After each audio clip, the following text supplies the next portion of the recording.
place à beaucoup de gourmandise, soutenue par une bonne acidité. C'est Éric.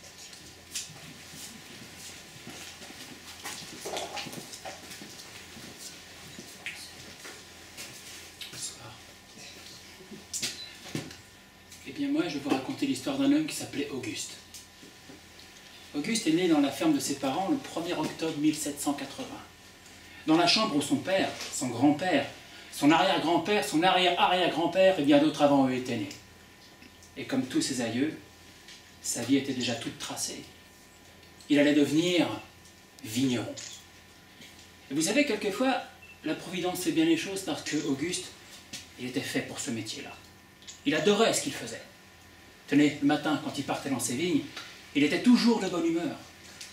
Quand il passait la main sur les feuilles, il les effleurait à peine. Quand il prenait une grappe dans la main, c'était plus une caresse qu'autre chose. Quelquefois, ses voisins l'entendaient parler à ses pieds de vigne, toujours d'une voix douce et tendre. On disait dans le pays que les hommes feraient bien de s'occuper de leurs femmes comme Auguste s'occupait de sa vigne. Mais des indiscrétions du lavoir laissaient entendre qu'il s'occupait aussi bien de l'une que de l'autre. Mais revenons à Auguste et à son métier. Parce que Auguste, lui, ce qu'il préférait, c'était les vendanges. Et puis assembler les vins. Il savait exactement quel cépage il fallait mettre, en quelle quantité.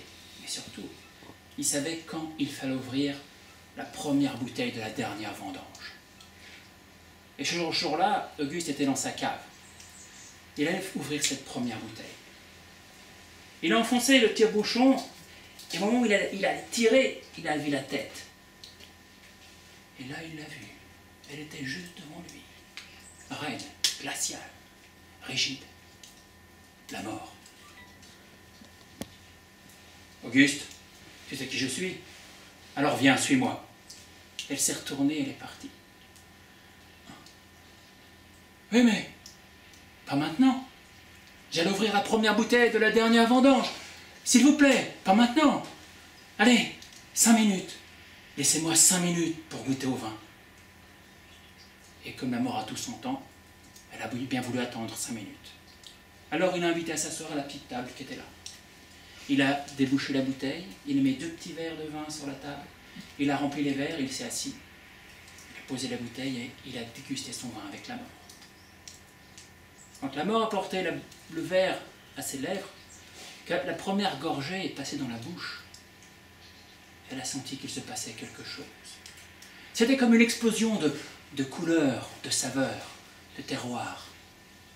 Et puis la première gorgée a été poussée par la deuxième, la troisième, la quatrième, elle a fini son verre, elle l'a reposé sur la table.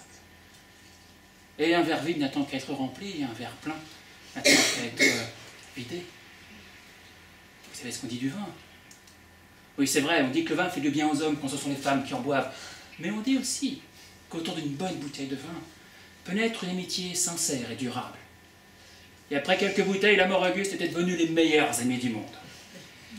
Et puis au bout d'un moment, la mort s'est levée, elle a regardé Auguste et lui a dit « C'est pas le tout, Auguste, mais tu sais, ben, j'ai un travail à faire, moi. Alors, à l'année prochaine. » Et elle est repartie comme elle était venue. Ah non, j'ai un peu moins droit.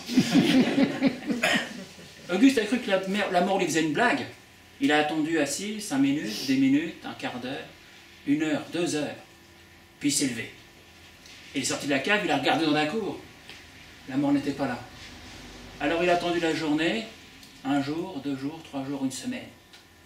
La mort n'est pas revenue. Ah, elle a des petites livrets, elle reviendrait peut-être que dans 1 an. Alors Auguste a recommencé sa vie, ses rendez-vous avec la nature. Et 1 an, jour pour jour, heure pour heure, Auguste était dans sa cave, il attendait. Et là, il l'a vu arriver. Droite, rigide, glaciale. Il s'est approché de lui. Alors Auguste, tu sais pourquoi je suis là? Oui. Alors dis-moi, il est comment cette année? Je sais pas, je t'attendais pour ouvrir la première bouteille de la dernière vendange. Il a invité la mort à s'asseoir à la table, il a ouvert la bouteille, il a mis 2 verres de dégustation, il les a remplis, posé la bouteille et s'est assis. Et ils ont goûté au vin. la mort a trouvé qu'il était meilleur que l'année précédente. Et puis, comme deux vieux amis qui ne s'étaient pas vus depuis longtemps, ben, ils ont discuté, ils se sont racontés. La mort a dit à Auguste que, après lui, elle devait aller chercher la grand-mère Archambault. Et quand elle est arrivée chez la grand-mère Archambault, elle venait juste de finir un ragoût. Et après tout ce qu'elle avait bu, la mort, elle a eu un petit peu faim. Alors elle a voulu goûter au ragoût. Mais la grand-mère Archambault, elle n'avait vraiment jamais été une très bonne cuisinière. Alors la mort a pensé qu'il valait mieux pas renouveler l'expérience. Auguste, lui a raconté qu'il était devenu arrière-grand-père. Une petite fille, Marie. Et puis ils ont bu, discuté, ri, bu, discuté, pendant un long moment. Puis la mort s'est levée, elle a dit à Auguste, à l'année prochaine. Et elle est repartie. Et elle a fait ça pendant de nombreuses années. Et puis un jour, la mort est repartie avec Auguste. Bon, bien sûr, après avoir goûté au vin. Quand on a trouvé Auguste dans sa cave, il était assis à la petite table. Il avait le bras posé sur la table, un petit verre de dégustation à la main. Il avait un sourire, il était apaisé. Jamais personne n'a su pour qui était l'autre verre sur la table. Toutes les personnes qui ont connu Auguste ont dit que la mort a vraiment été très charitable d'emmener Auguste cette année-là. Parce que l'année suivante, en Anjou, il est arrivé un grand malheur, le phylloxéra. Il a détruit toutes les vignes, et même celles d'Auguste. Et ça, Auguste, ça. Mais il ne l'aurait jamais supporté. Et depuis ce temps-là, en Anjou, les vignerons racontent une drôle d'histoire. Ils racontent que, quelquefois, lorsqu'ils vont ouvrir la première bouteille de leur dernière vendange au fond de leur cave, ils entendent comme un bruit qui vient du lointain. Et puis, ça devient de plus en plus audible. C'est un petit peu comme une conversation, comme deux amis qui se rencontrent après une longue séparation. Ça rit, ça discute, ça rit, ça discute. Et tous les vignerons vous diront que ces années-là, eh bien le vin, mais il est vraiment exceptionnel.